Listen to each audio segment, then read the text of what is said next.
নির্বাচন commissioner brigadier general Abul Fazal Mohammad Sanaullah বলেছেন, ভৌগোলিক আয়তন, অবস্থান এবং সর্বশেষ জনশুমারি প্রতিবেদনের ভিত্তিতে করা হবে সংসদীয় আসনের সীমানা নির্ধারণ।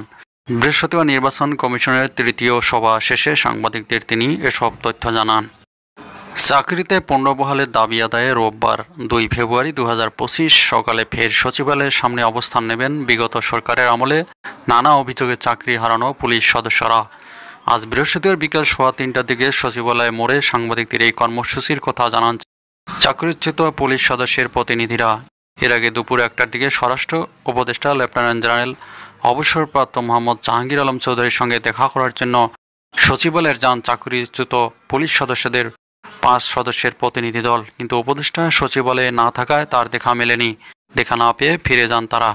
জুলাই আগস্টের গণহত্যার বিচার না হওয়া পর্যন্ত আওয়ামী লীগকে কোনো রাজনৈতিক কর্মসূচি করতে দেওয়া হবে না বলে জানিয়েছেন প্রধান উপদেষ্টা প্রেস সেক্রেটারি শফিকুল আলম। তিনি আরও বলেছেন, একই সঙ্গে হত্যাকাণ্ডের জন্য তাদের জাতির কাছে ক্ষমা চাইতে হবে।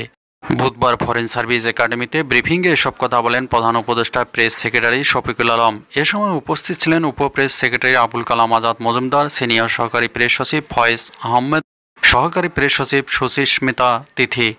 নিষিদ্ধ সংগঠন ছাত্রলীগের হাত থেকে ছাত্র জনতা নিরাপত্তা নিশ্চিত করা সরকারের দায়িত্ব বলে মন্তব্য করেছেন ছাত্রদলের সাধারণ সম্পাদক নাসিরউদ্দিন নাসির।